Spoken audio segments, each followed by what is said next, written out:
Hi, welcome to Auteur Deluxe. My name's Adam.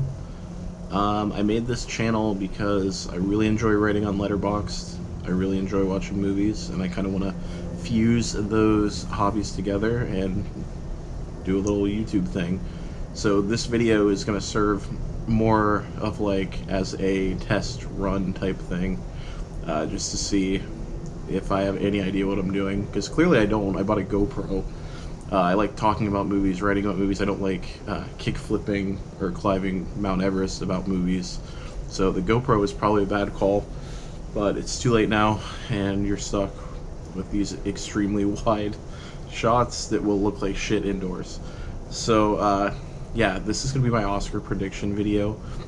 Like I said, this is just a test.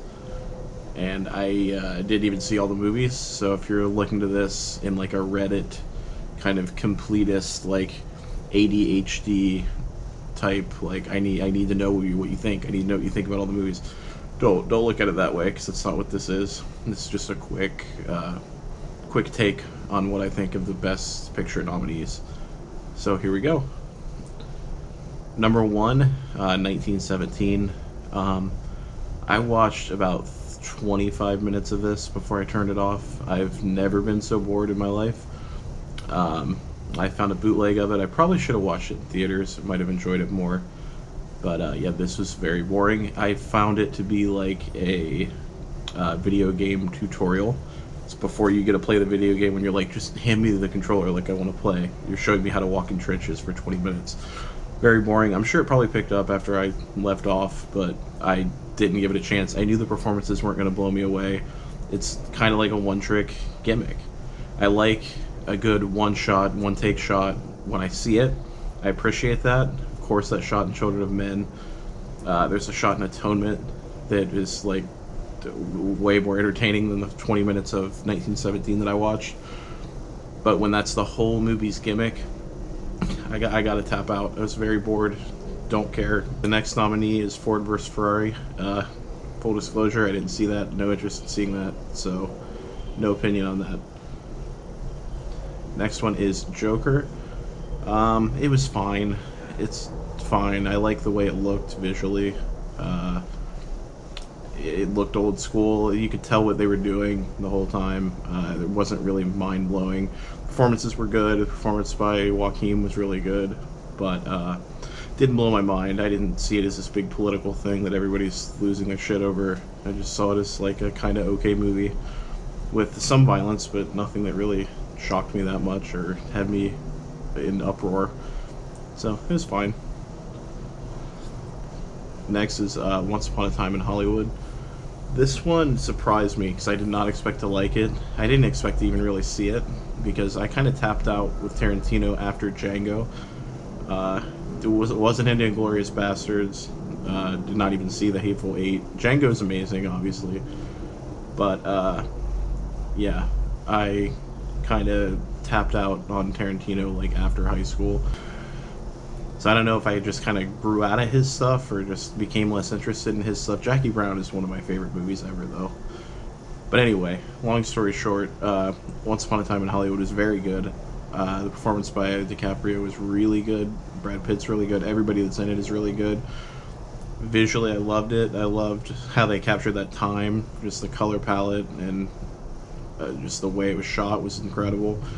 The ending was insane.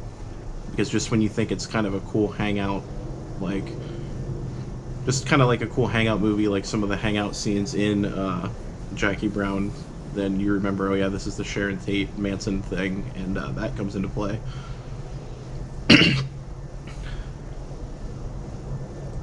So I would say that was my second favorite movie of the nominees. Next is Parasite. This was my favorite of all the nominees for Best Picture this year. It's a really good movie to go into completely cold, so I will not talk about it that much, but I will say I've never seen a movie like it, and I am not that into that director. A lot of people are really into Bong something. I apologize, I'm not racist, I'm just bad at research. But Mr. Bong, I tried to watch The Host years ago. I did not like it. I had no interest in seeing whatever that Netflix with that big animal, like, whatever vegan movie. I had no interest in that. But Parasite is very good. Highly recommend it. Go see it. But you won't catch me talking about it here because it is very good to go into cold. Irishman, way too fucking long. It should have been a short series or a shorter movie. You cut an hour off of that and you have a great movie. I wasn't alive during that time. I have no interest in the whole Jimmy Hoffa thing, so the story didn't really grab me for the most part. De Niro's performance didn't grab me for the most part. I thought Pacino was really good. I thought Pesci was incredible, one of the best performances of his career. Home Alone notwithstanding. But it was fine. It was a movie that I watched on a day when I was sick home from work. Other than that, I probably never would have seen it, or I would have broken it up and seen it over like a month. Next is JoJo Rabbit. Yeah, I did not see JoJo Rabbit. Sorry to Takiti Wheelie, whatever your name is. Yeah, I didn't see JoJo Rabbit. No interest. I love Steve Merchant. I have it downloaded. I might watch it one day, but I am in no rush to see JoJo Rabbit. Sorry. And finally is Marriage Story. I liked this when I saw it, and I definitely thought Adam Driver's performance was really good. But other than that, I didn't think there was a whole lot there. Some of the supporting actors were good. I liked Ray Liotta's part. I liked Laura Dern's part. And Scarlett Johansson's pretty good too. So I say there's nothing there, and then I just say I liked every performance in the movie, which doesn't really add up. Rich Fulcher played a judge, who that really kind of took me by surprise.